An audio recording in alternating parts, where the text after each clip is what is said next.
Hey there, folks. Welcome. This morning, I got a haircut, and I said to my barber, hey, guess who I'm going to interview today? General Flynn. My barber was freaked out. General Flynn?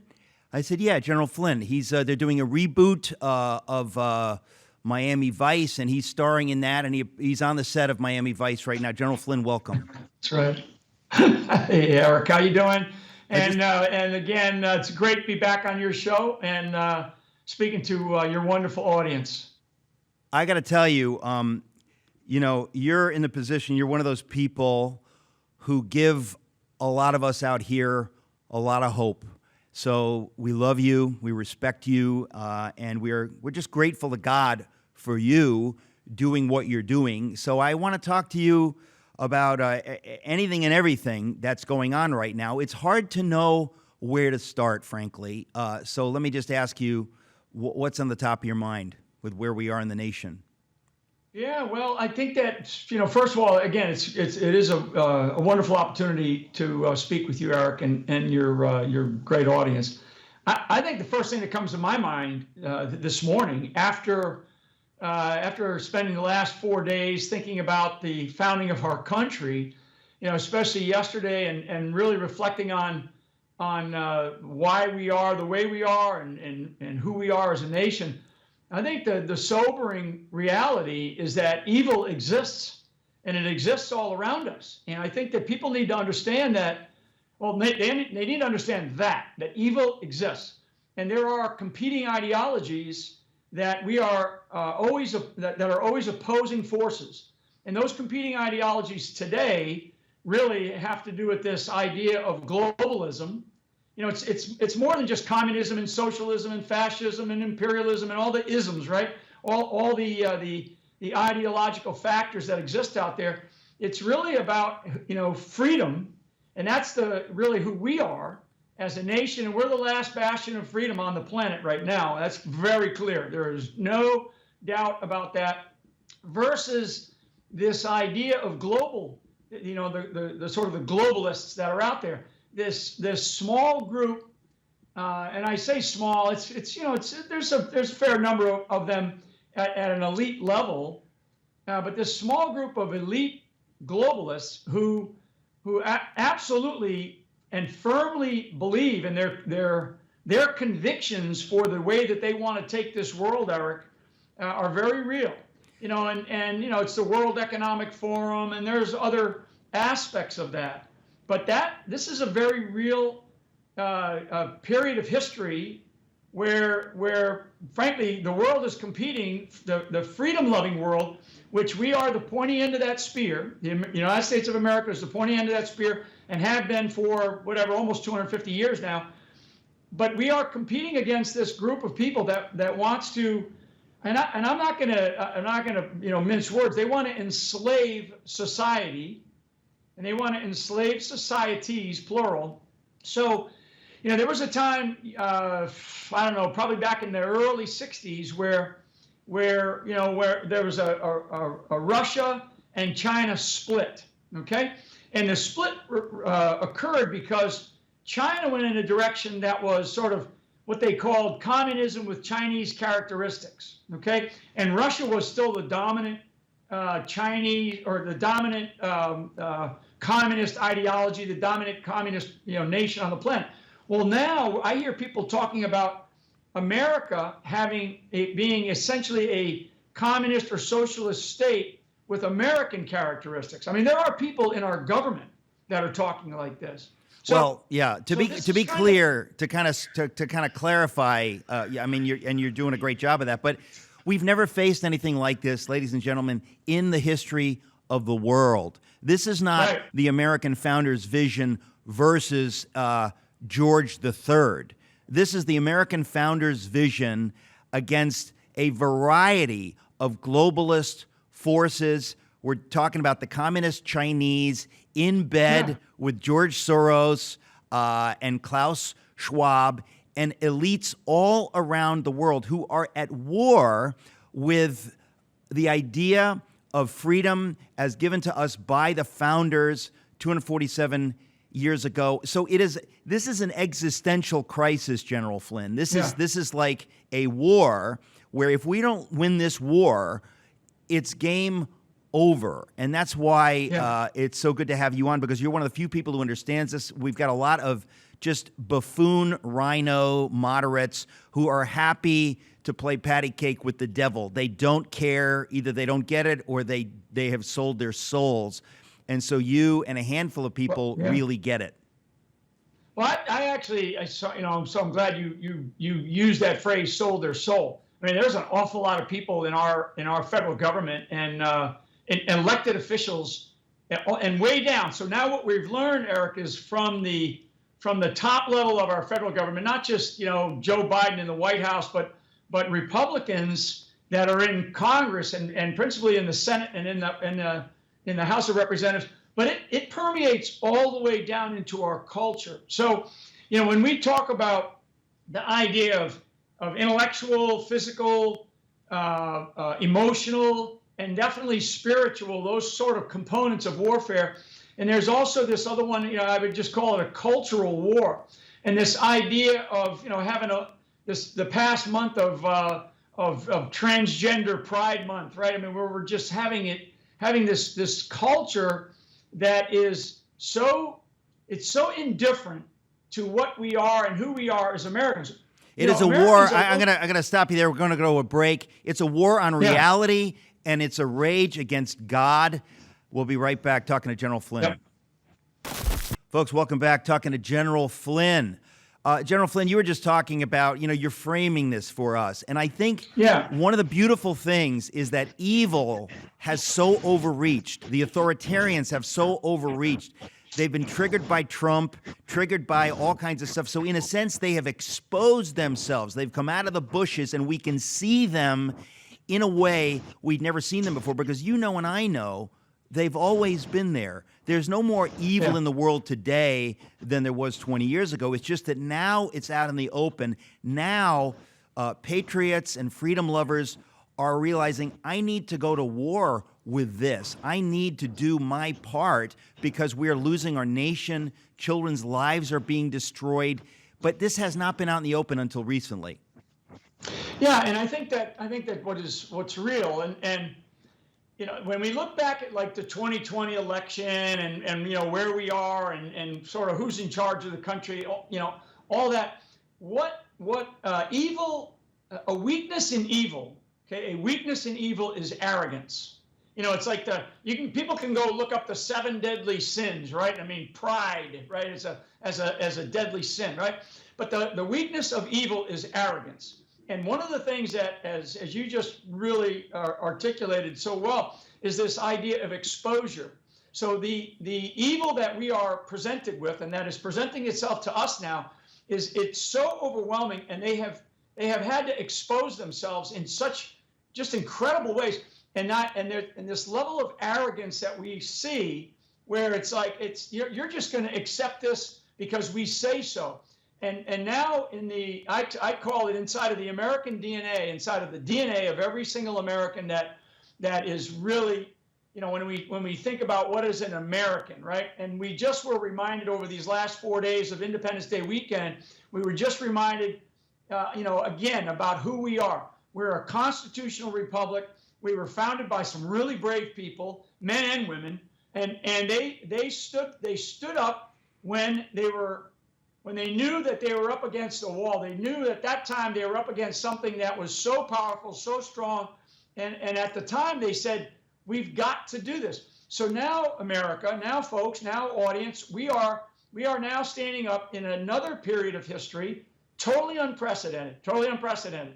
And it is now a place where we're looking at our own government has been occupied by a bunch of people, for the most part, that are owned by others. And when I say owned by others, that means that they are deep, they have, deep in their pockets, hands that are down into their pants or their jackets, and they are given things that they have accepted.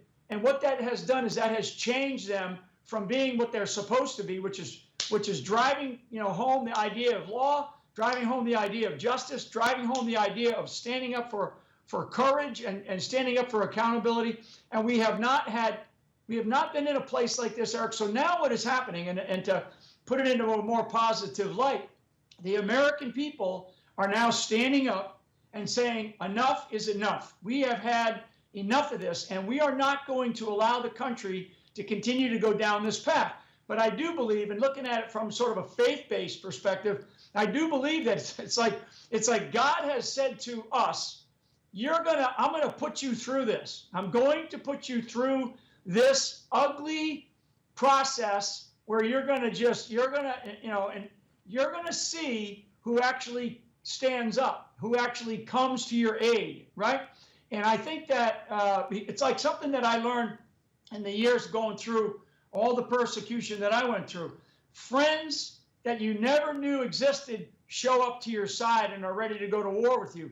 Where people that you knew, who you thought were your friends, they're nowhere to be seen. And you really understand it's not just loyalty to a fault. It's actually people who understand and have a passion, have compassion for what it is that you're going through. Well, now America, we're going through this, and you're going to find which political leaders are ready to stand up and fight for our country because they're elected. You're going to find local leaders in your churches, in your schools, in your communities who are going to stand up, and they're going to be fighting for us at the local level. I use this phrase, local action has a national impact. So we are now in a place where we, the people, now have to get better organized. And one of the things that I do see is I see a lot of these grassroots movements, and I've been all over the country now, blessed to have gone all over the country and talked to large groups of these people, leaders. These are leaders, and a lot of them are women.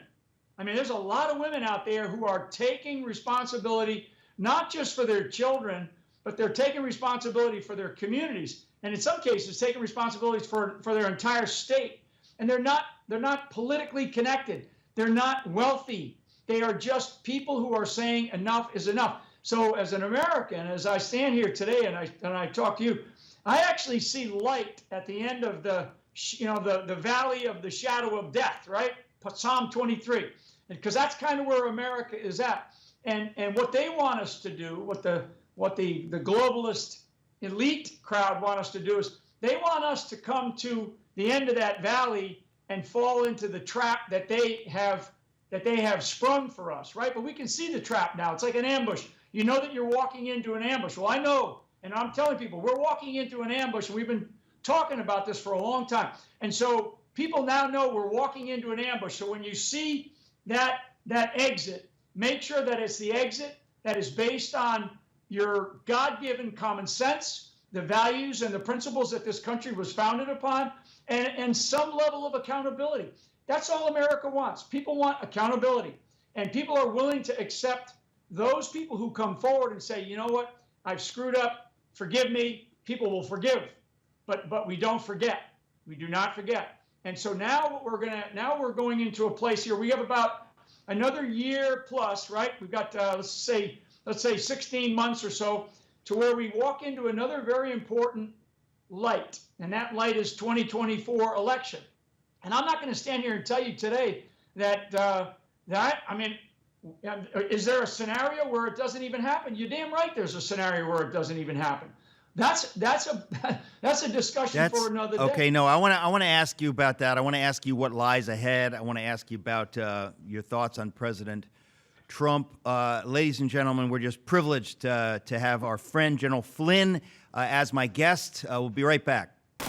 I'm talking to General Flynn. General Flynn, you're talking about what lies ahead. We've never been through anything like this. A lot of patriots have been activated because of the evil that has become so obvious. Yeah. And a lot of people are getting activated. The worse things get, the more we hear about the election, about this White House, about vaccine stuff that was suppressed, about social media giants crushing freedom of speech. More people are waking up every single day. What are your thoughts on President Trump going forward? It's my personal conviction that because he was robbed of the previous election, that he needs to be able to do what he could do now. that he didn't understand in his first term, because it was impossible. I mean, I literally sat next to you the morning of the inauguration in that church across from the White House. And I remember just thinking how happy I was that this nation was in the hands of patriots. But at that time, you, President Trump, and many others did not know what the deep state had been planning and the traps that they had laid. The point is, now you know. Now he knows. Now we know. So what do you see going forward?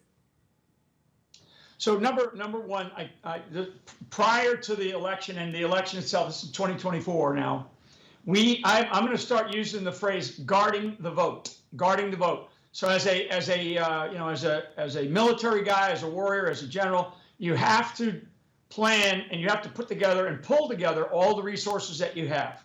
And we're doing that. We're doing that across the country. I was just recently with President Trump, probably about 2.5 weeks ago, and we talked about this idea about guarding the vote, because it's a really important aspect of what we need to do, because we own the vote, right? The American people own the entire voting system, even though we've been told, you don't. And we've been actually told by different elements of our own government, to include the judiciary, you don't own the vote. This is something that is over here. But in fact, everything that we do with our vote belongs to us. It's a taxpayer-funded system. It's an incredible privilege and honor that we have to vote. So we're going to have to guard the vote. And guarding the vote means everybody weighing in and standing together from the moment whatever state you're in, because each state has its own, places to be, like ballot harvesting and mail-in votes and day of voting and all that. But we're going to have to be guarding the vote now. So that's a very, very important phrase, guarding the vote, because it means keeping an eye on every single aspect of the vote that we have from the moment it starts, whether it's 45 days or 30 days prior to the vote, all the way through the counting. The second thing is, let's assume victory. Okay, I'm going to assume victory. We get back into office. President Trump wins again and gets back into office.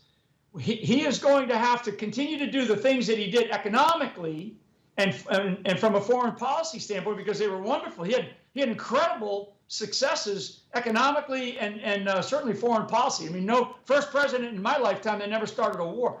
But I think that the other component of this is we are going to have severe, and I use that word not lightly, we're going to have severe government reform. Severe government reform, and that means going inside of these organizations and basically, in some cases just ripping whole cloth out, in other cases completely changing what their structure, their mission. Oh no! This is so huge. We're going to go to a break. We're going to carry over with General Flynn. This is huge. We gotta open this up when we come back. We'll be right back with General Flynn. Folks, welcome back. This is hour 2. We continue the conversation with General Flynn. General Flynn, you were just saying some big stuff, and we're going to have to, you said, let's assume victory. Now, again, we can't assume victory, but assuming victory, as we war game this through here, let's say we get enough citizens to guard the vote. We're on to the tricks. We understand that the Democrats now win elections by stealing elections. It is ugly. It's hard to face that in America we've come to this place, but if you don't face it, you're a fool. So we face it. We deal with it. We do what needs to be done. And assuming that Trump were to get into office, the idea would be, you were just saying this, we have to have major, utterly unprecedented in our lifetime government reform. We have seen the horror. It's like you buy a house, and now you know the termites are eating this beam, and this is happening, and that's happening. We need to rip this stuff out. The deep state, as we now know, because of what happened to you, has taken over the government that belongs to we the people. In order to get our government back in the most fundamental sense, how do we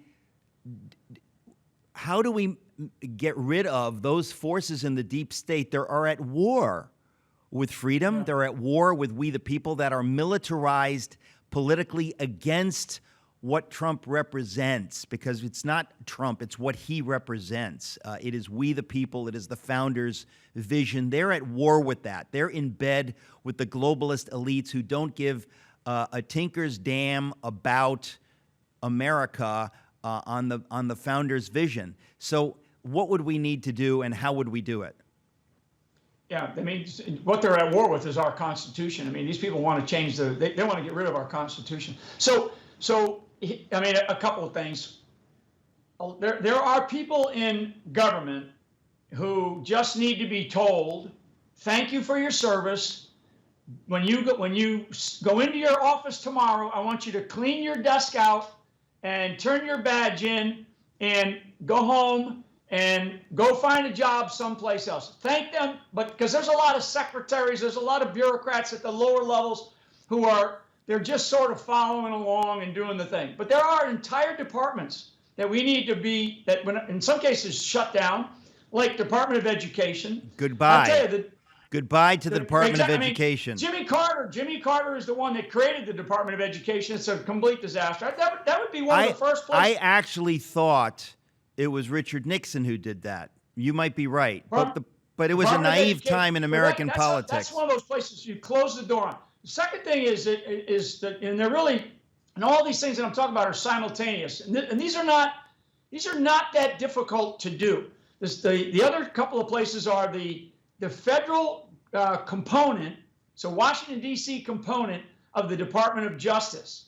Okay, I know the complete makeup of that organization. It doesn't mean that we shut down the attorneys generals around the country, but the structure inside of Washington D.C. that particular, I'm going to tell you, there's some parts of that organization that just need to be shut down and go away. The Department of Defense. The Department of Defense, inside the Department of Defense, I mean, the numbers are staggering, and I won't get into all the numbers, but the mission of the Department of Defense is to prepare for, fight, and win our nation's wars.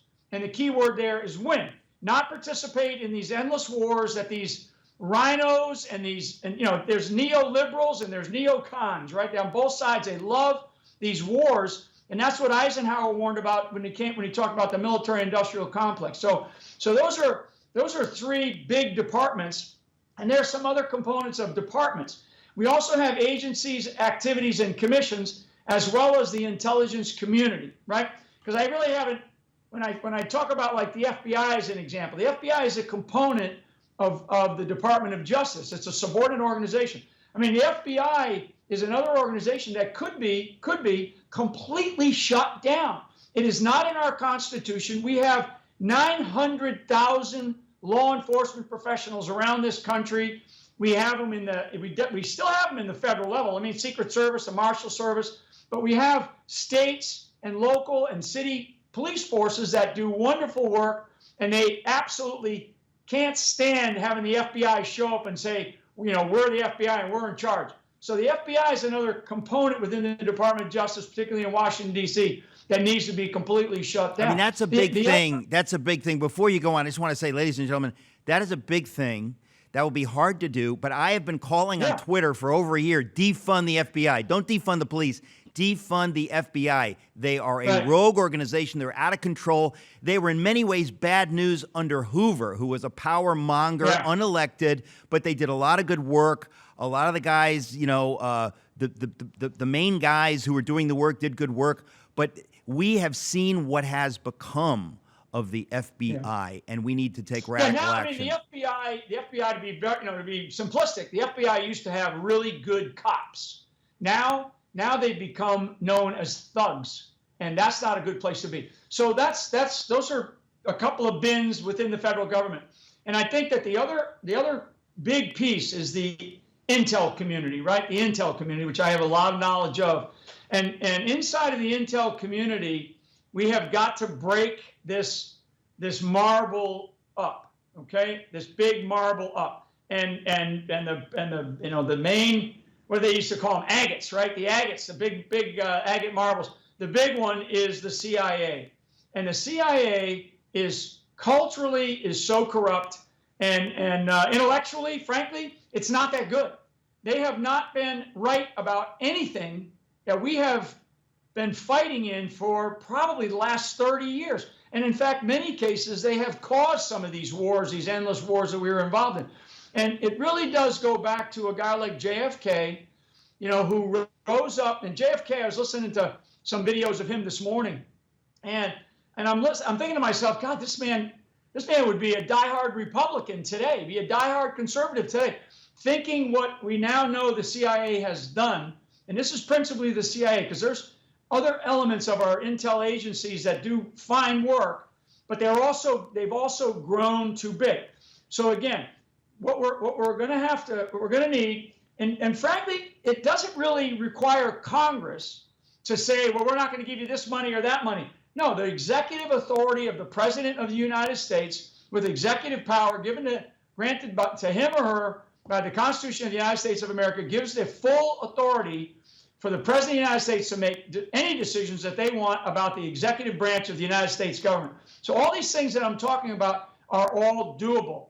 What it's going to take is it's going to take courage. It's going to take, it's going to take a bold group of people like the founders were early on in an administration, and you just start to say, again, you start to close the doors, literally lock the doors, and you tell people, thank you for your service. We're going to give you a 30-day stipend or a 60-day stipend. I mean, we can do these things. But this is why we have final segment coming up with General Flynn right now, right after the break. But I want to say, General Flynn, this is why they needed to take you out, and they needed to take out Trump, because they knew that it was game over. You know where the bodies are buried. You know what needs to be done. They will not let this happen. They will do everything and anything. They will steal elections. They will lie. They have done these things. They will do these things worse,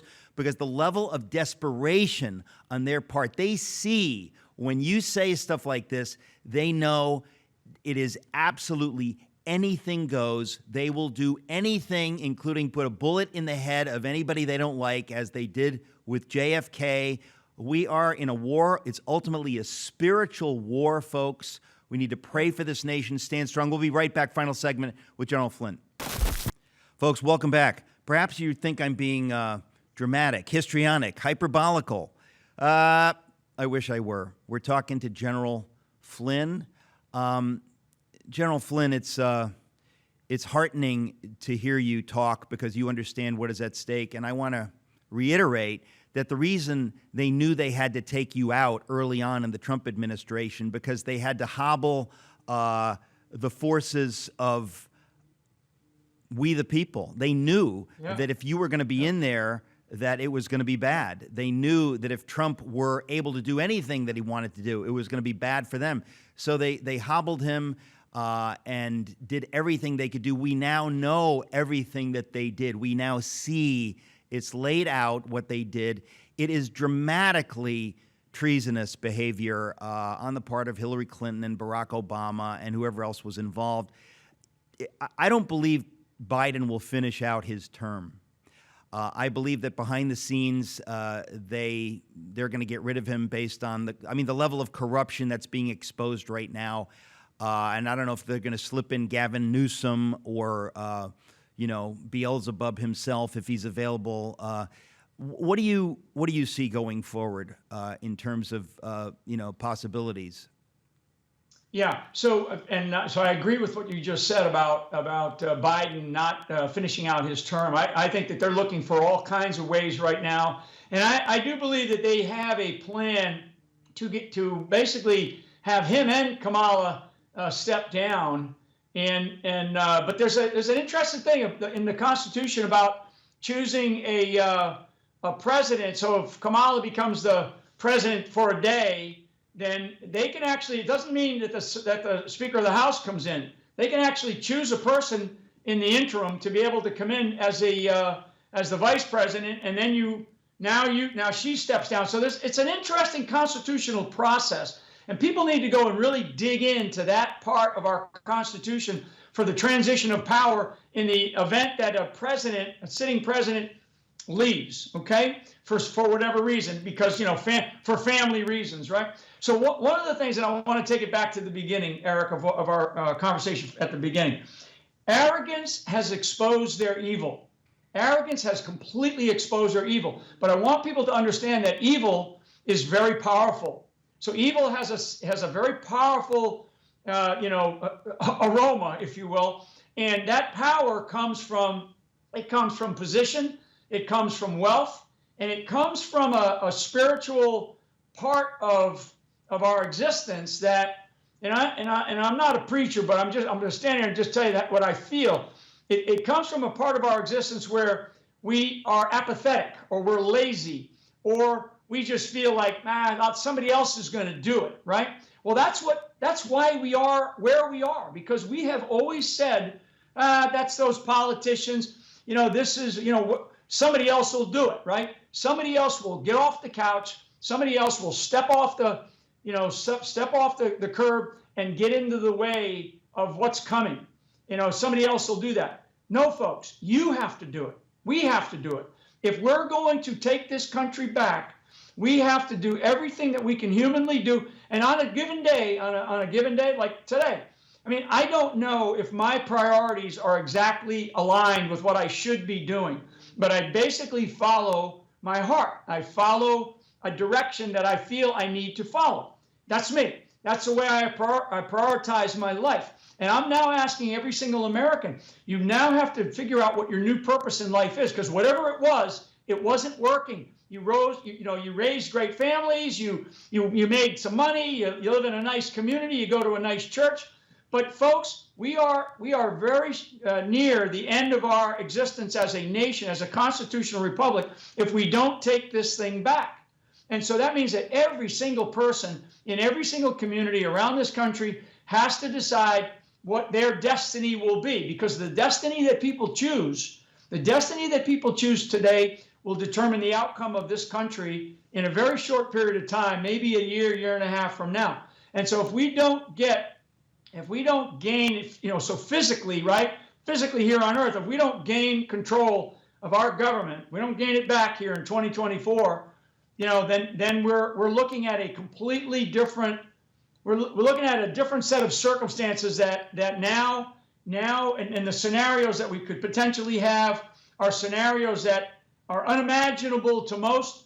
I can imagine them, but they're unimaginable to most, where you start looking at a country that basically like an old cloth, it starts to fray and it starts to come apart.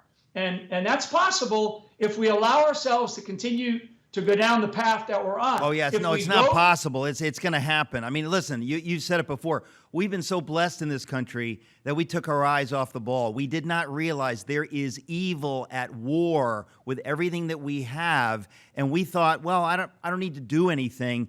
We lost sight of the fact. Listen, if you think, World War II, people understood, if I don't do my little part, if I don't make sure my blackout curtains are covered up, if I don't do my part, plant a victory garden, we could lose, and the Nazis will take over and they will crush us. Evil will come to our shores, will destroy us, will harm us. We need to know what can happen. And I really think in our generation, we've lost sight. We thought everything will always be okay, and we need to be aware that there are forces of evil that are extremely real. And as you just said, if every single American doesn't understand his or her part in fighting in this war against globalist tyranny, we will lose everything. But you said it before also, that we've seen all these bad things have happened to wake people up, to make us understand that, well, I would say God allowed these things to happen, to wake up those who could be awakened, to go to the barricades, to stop sipping their coffee or tea and pretending that everything's going to be fine. Yeah, I learned this a couple of years ago when somebody came to me that was really trying to help me. And, they said, remember that God chose Israel, America chose God. So, and again, I probably have become more faith-based in my life than I ever have been prior, even though I always was somebody who, understood, and I grew up as in a Catholic family, that was always a practicing Catholics in our family growing up as as one of 9 kids. But when I heard that phrase about America chose God, and then what the person then walked me through was very, very smart, biblically wise person, walked me through how we have forgotten that. And what that means is when you go back to the Declaration of Independence, right? The Declaration of Independence, really, where we talk about the laws of nature and of nature's God, right? We talk about the Creator. We talk about life, liberty, and the pursuit of happiness.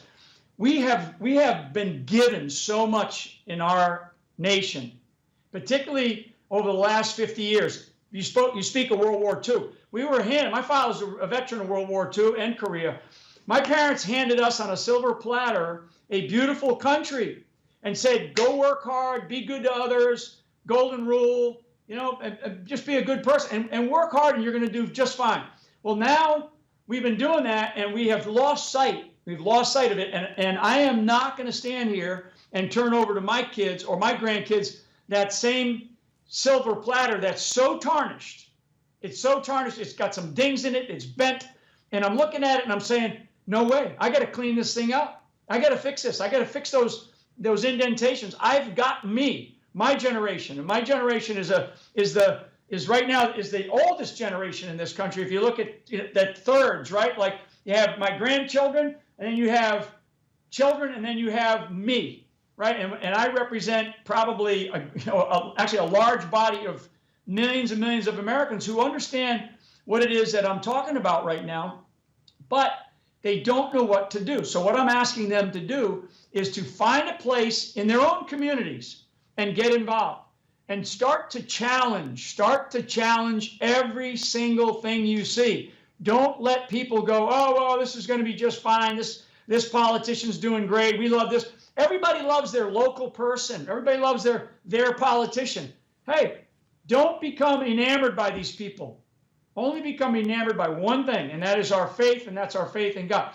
Become enamored by that, because when that happens, when that return comes, we're going to all of a sudden go, holy crap, this is for real. Because, folks, this is for real. We are in a real world situation, and we are at a moment of historic crisis, and the media and the people in the White House, people in the federal government, they're going to tell you, nothing to see here. Don't worry about it. We'll take good care of you. Well, that's not what we want. Freedom requires sacrifice, it requires commitment, and requires a discipline and a perseverance that you have to have on a daily basis. Well, we are just so proud of you and the efforts you're making and the clarity with which you see what is happening, because you've been through it. And you're one of the people I believe God has chosen to help carry the rest of us through this. General Flynn, thank you. God bless you.